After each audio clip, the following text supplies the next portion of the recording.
জয় রাধে, জয় নিতাই চৈতন্য।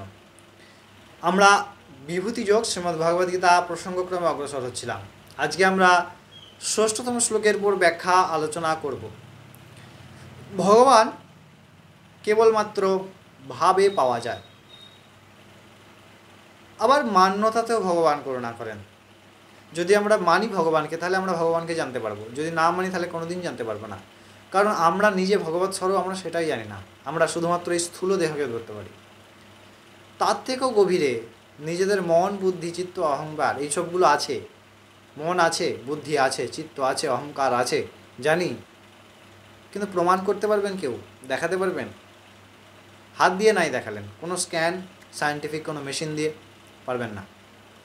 যদি প্রাকৃতিক বস্তুর এত গূঢ়তা থাকে, সেই পরমার্থ বস্তুর কত গূঢ়তা থাকা উচিত, তা একমাত্র তার নিরন্তর আশ্রয়ের দ্বারা প্রাপ্ত হয়, তার প্রতি অনন্যতার দ্বারা প্রাপ্ত হয়, তার প্রতি শরণাগতির দ্বারা প্রাপ্ত হয়।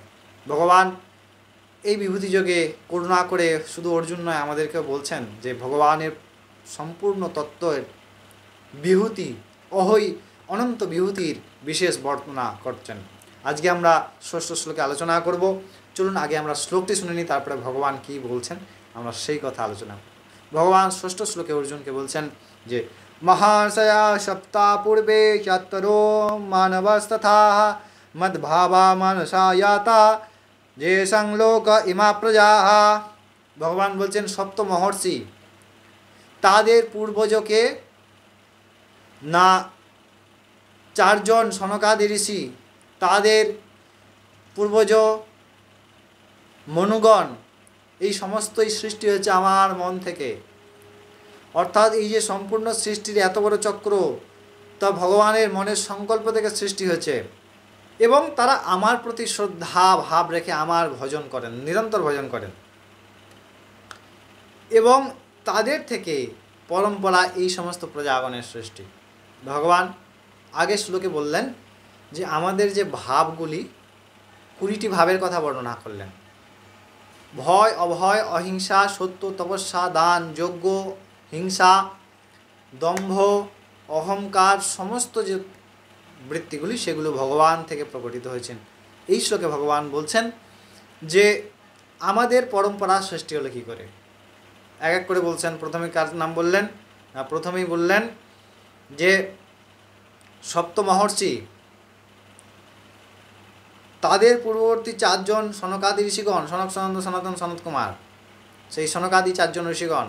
আচ্ছা, শুধু তাতেই থেমে নেই, তাদেরও আগে যে মনুগণ, সেই সমস্ত কিছু ভগবানের মন থেকে, অর্থাৎ ভগবানের মনের সংকল্প থেকে। ভগবান এরম করে ভ্রুকুটি বিরাজ করেন, অনন্ত কোটি ব্রহ্মাণ্ড সৃষ্টি হয়ে যায়। আবার এরকম কুকরালে অনন্ত কোটি লয় হয়ে যায় মুহূর্তের মধ্যে, কয়েক মুহূর্তের মধ্যে। তাই সেই অনন্ত ভগবানকে চেনা অত্যন্ত কঠিন।